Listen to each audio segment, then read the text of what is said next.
What's up, guys? It's three-time NFL Pro Bowler, all-decade return specialist, Josh Cribbs. I want to welcome you to the College Sports Connection podcast, where Double A, Alex, and AJ host the Mid-American Conference Best.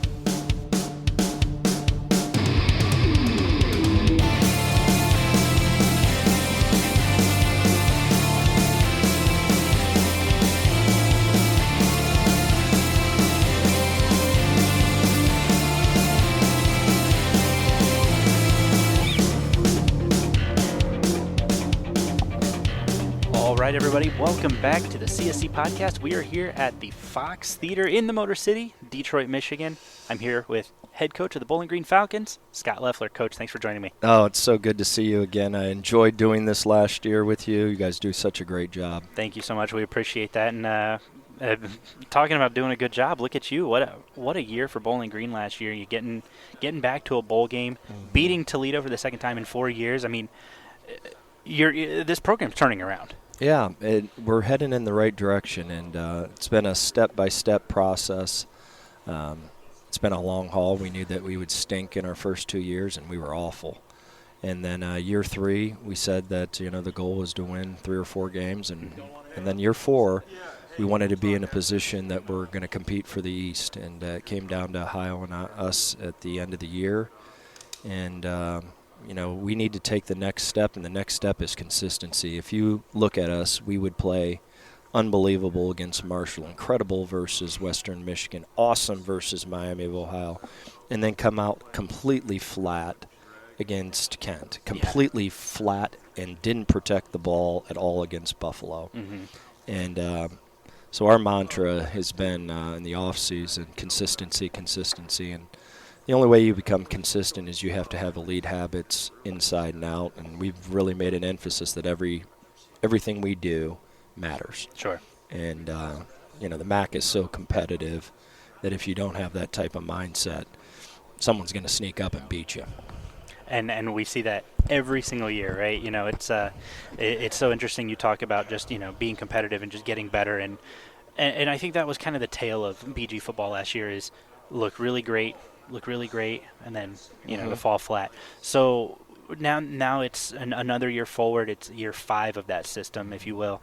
What's kind of the goal now? What's the focus? Obviously, you got a tough non-conference. I'm looking at it right here. You got Liberty, you've got Eastern Illinois, you've got Michigan and Georgia Tech on that. But once you get to MAC play, what's kind of the focus on how to improve on that? I mean, you guys were really a win away from playing being in Toledo the again. Yeah. Consistency, just like I said. Those lifts on January 26th at 5:30 in the morning when the wind's blowing and there's snow up to your tail. That lift's important, and you got to attack that as if that's the MAC championship game. And I really like where our team is right now.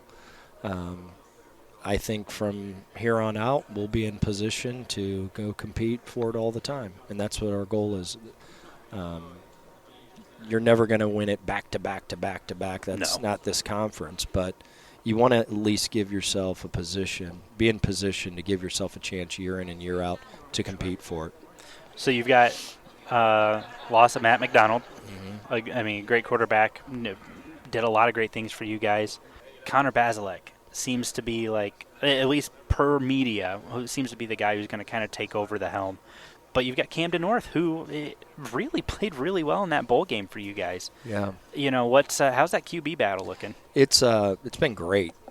We've really used the spring and the summer really to just teach Connor the offense. Mm-hmm. And the real competition here is going to begin in August. But Connor has had a lot of success. He's thrown a lot of touchdowns. He's been in a lot of football games. He's played against the very best in the United States.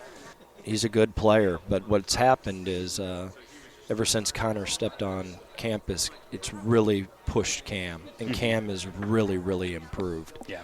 And Cam's a competitive kid.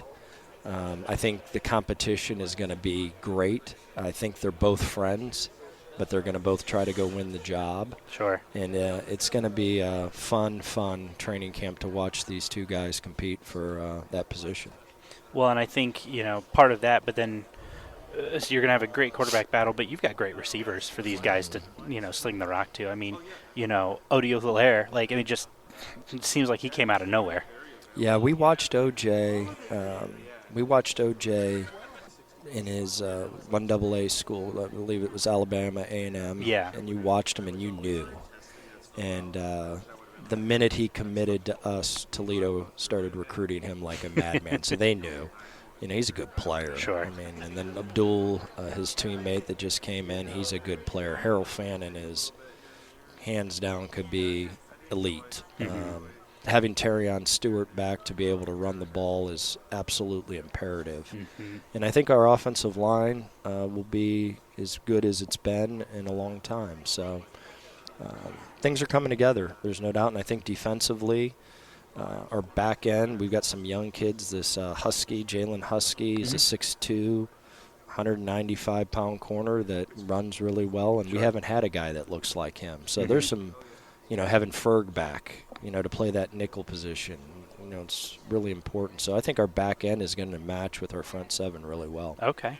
You mentioned having Terrion back, the hero of the Toledo BG game this year. I mean, just excellent guy with great hands and can run the ball really, really well.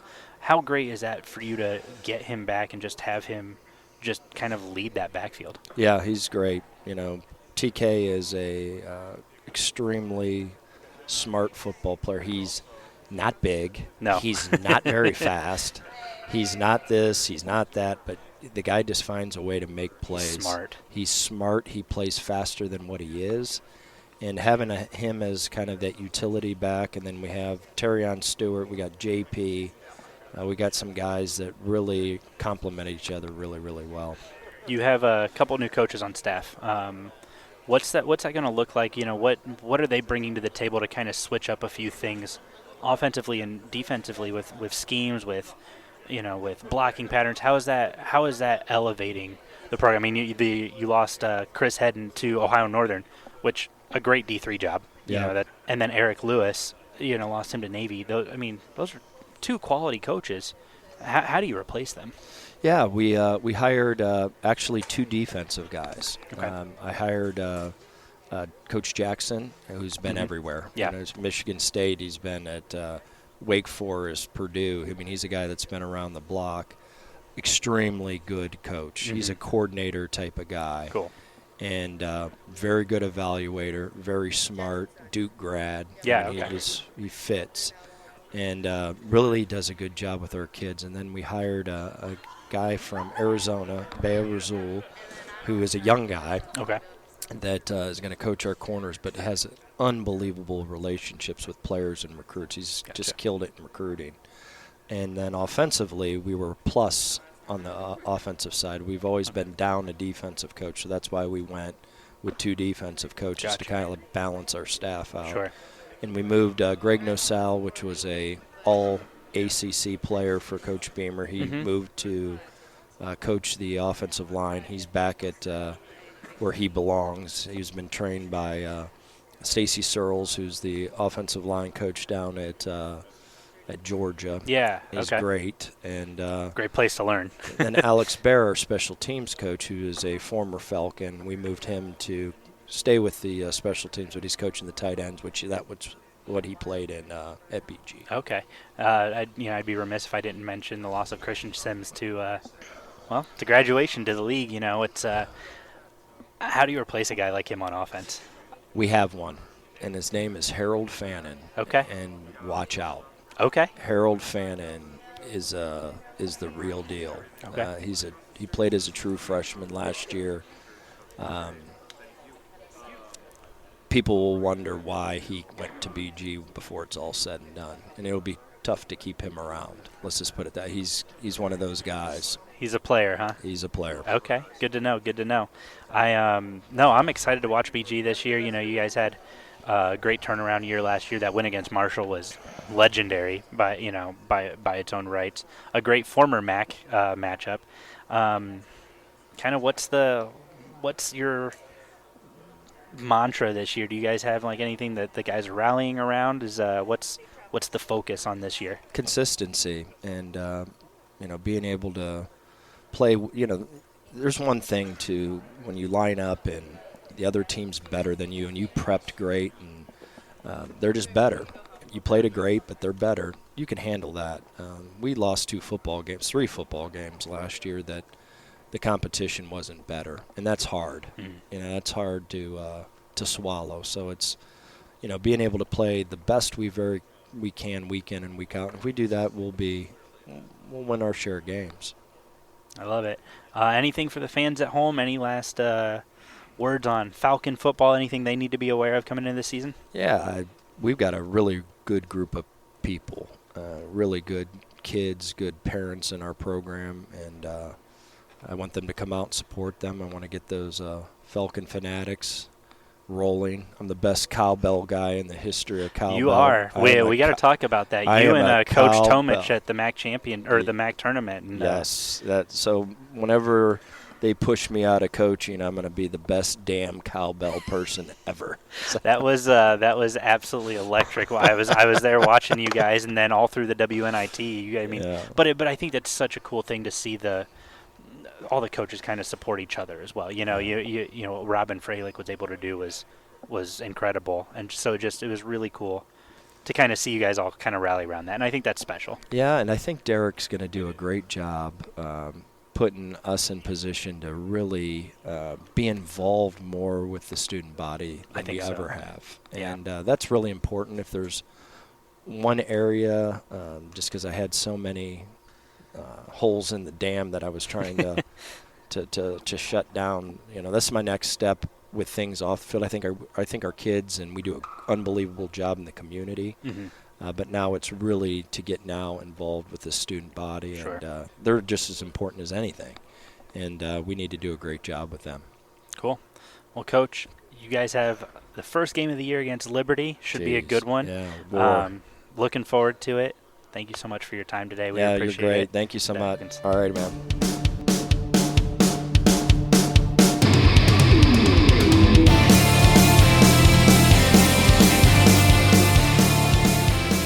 All right, everybody, welcome back. It's the CSC podcast. We are here at the Fox Theater in the Motor City, Detroit, Michigan.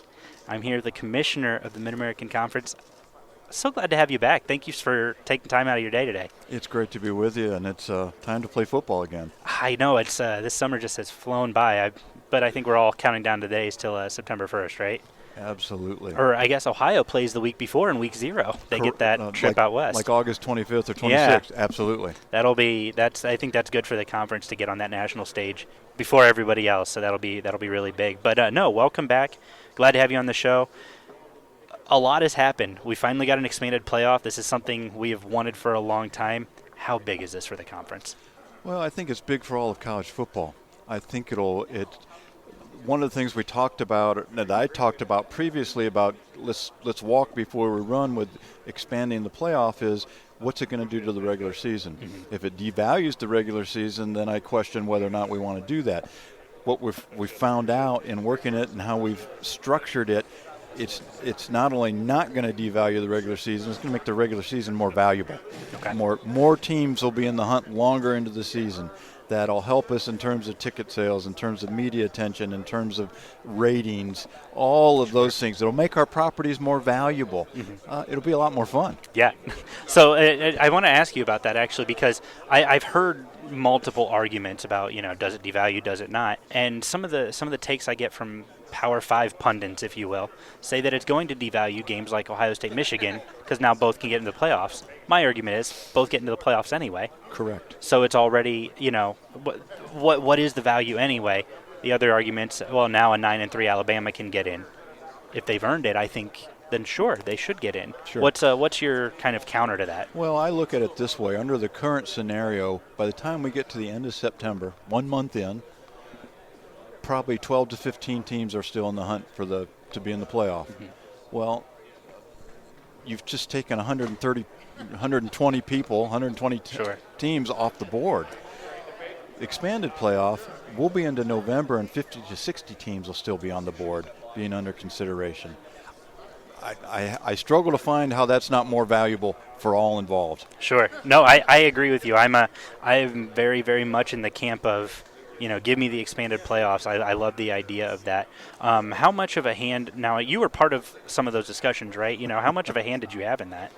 Well, I sit on what's called the CFP Management Committee, which is comprised of the 10 FBS commissioners and the director of athletics from Notre Dame. We're the folks that created it. Okay. So it's pretty involved, I'd say. Yeah, I mean that was 2 years. It shouldn't have taken 2 years. We had a couple conferences kind of clog things up for a little bit. Hold the process back a little bit. But so be it. That happens. Sure. And so now we're engaged in trying to work out all the details around how do you operationalize that 12-team playoff. Sure. Now with that, the discussion is the top 6 conference champions, right? Is that what? Correct. Is there any discussions going on where it could be conference champions get an auto bid, like for all 10 champions? Yeah, that won't occur. Okay. The agreement was, let's take the 6 highest rated conference champions, and then the 6 highest rated teams not otherwise among the champions. Okay. And then away we go. Okay. Yeah, I mean, and that makes sense, right? You want to reward the highest rated, whatever. But that's been a lot of discussion. I know there was at one point a discussion for 8 conference champions. Then that was just struck down. Just was too many champions in a sense. Yeah. For me, the number for the playoff I'd love to see is 16. I think that's the right number. It doesn't add any more weeks, and you can do a lot of things. Sure. At that point, then you say, well, let's look at 10 conference champions, and you still have 6 of the largest. I don't know if we'll ever get there or not. There has to be a balance between all of those things. Sure. But we're going to take the 6 highest rated champions. It provides plenty of opportunity for other teams.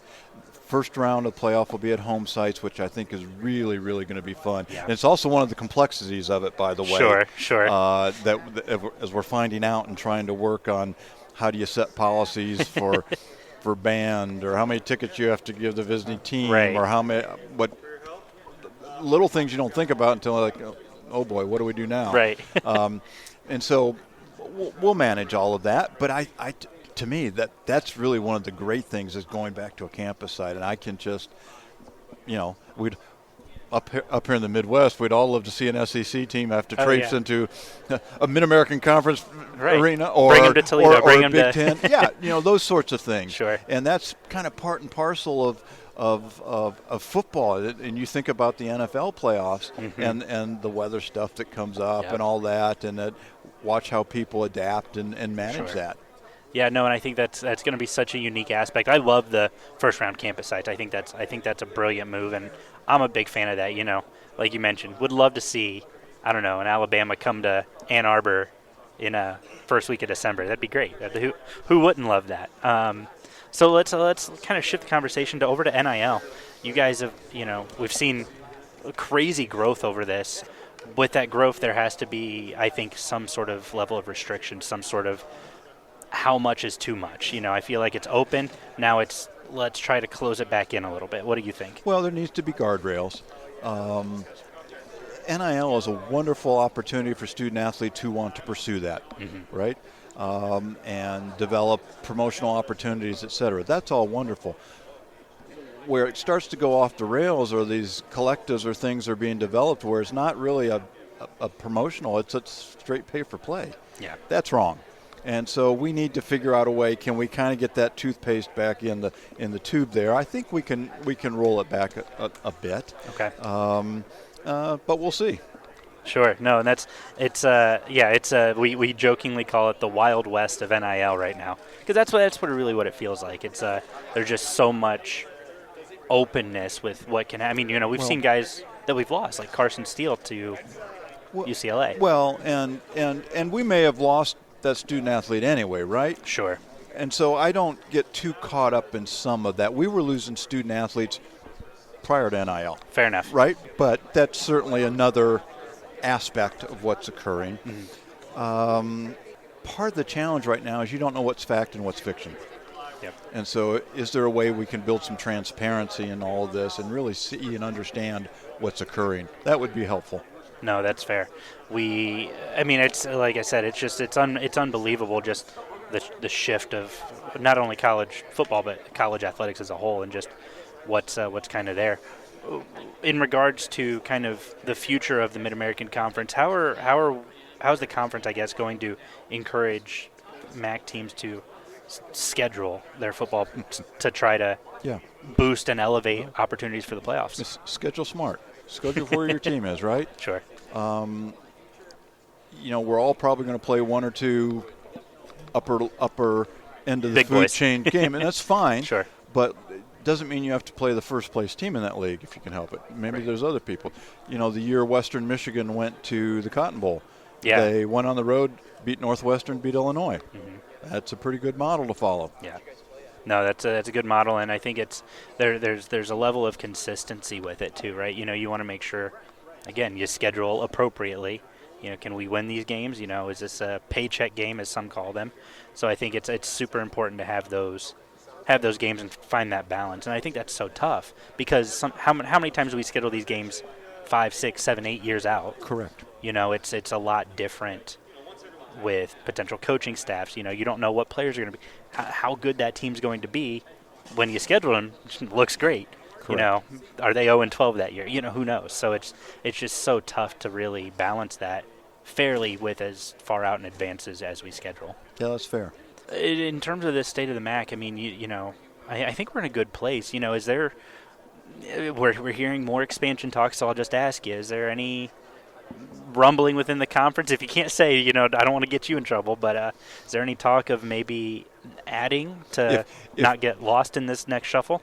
If we're really efficient and effective on issues of membership, the first time people would learn about it is when we have a press conference. How about that? You know what? I can use that answer. I'll talk broadly. There's going to be more movement in FBS and Division I. Sure. There just flat out is. And so what we continue to talk about is you continually scan the environment. Mm-hmm. Are there institutions that can make you a stronger, better conference? Mm-hmm. And do they want to be a part of you? All of that. And then do they fit with us philosophically, geographically, blah, blah, blah. We can go all the way down. There's a whole list, right? Well, exactly. But it needs to be something that's additive to the group. And so that's kind of the parameters we work under as we contemplate those types of things. Sure. On the other side of that, is there any potential concern of institutions leaving, or again, I don't, if it's too much, I don't want to dive too much, but is that always a concern? Is something you guys try to prevent in a sense? Well, I'm certainly not aware of anything. And on the other side, the commissioner is often the last person to know too. So I'll say that, what we've had, and I hope we continue to have, a very stable conference. Mm-hmm. We have a lot of trust in our room and a lot of open conversation. You know what? I can't think of better homes for anybody in our league. Right. I mean, where would someone go that's a better home for them? Right. Short of the Big Ten calling somebody, and we'd probably all applaud and help them pack if that was the case, right? I don't want to lose anybody, sure. But that's okay. Great, we understand that. That's an important call. Absent that, I don't know that you'll be better positioned than they can be in this league, where they can be as good as they want to be in anything they're doing. That's fair. It's a very commissioner-like answer right there, and I can appreciate and respect that. What's the big thing you're looking forward to for this football season? Gosh. Well, I want to start out with a bang when Ohio goes to San Diego State. I like it. We need to have good non-conference seasons. I mean, that month of September is so important in setting up the rest of the year from a national attention perspective. Yeah. Right? The conference race is going to be the conference race. It's going to be great. It's action. But when you bring in that added element, if you have a couple teams that are kind of in the hunt for some stuff, sure, it really adds an additional vibe to it. Mm-hmm. And that's a lot of fun. So I'm hopeful we have a handful of teams that come out of September 3-1, 4-0. We do that. That'll bring added attention to what we're doing. I like it. And then one of the last things I want to talk about, winning the Bowl Challenge Cup last year. That's huge. I mean, what does that do for the conference in terms of that national recognition? How big is that for the institutions? Like, hey, we were part of something special.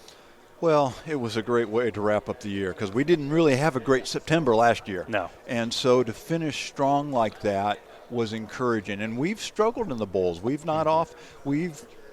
for whatever reason, not always done real well. So to do what we did, and it was a bowl season of some interesting stuff. Mm-hmm. We went 4-2. The 2 games we lost were by a combined 9 points. Yeah. So we could easily have been 6-0. Contrastingly, we also could have been 0-6. Right. All those games were close games. But that's what was great about it. We went and competed. Sure. And when the chips were down, we figured out ways to win games. And I think that gave everybody a little extra kick in their step in the off-season, spring ball, and into summer. I know I heard about it from the student athletes, from Sure. the coaches, fan bases. Yeah, we took a lot of pride in capturing that. That's awesome. I don't really have much more. Do you have anything that you want to give to the fans at home? Anything on the conference? Anything at all? Yep, come out and enjoy some games. Want to see everybody at the tailgates. Want to see everybody in the stands and cheer their favorite MAC team. Awesome. Thank you so much for your time today. I really appreciate it, and looking forward to some action. Thank you.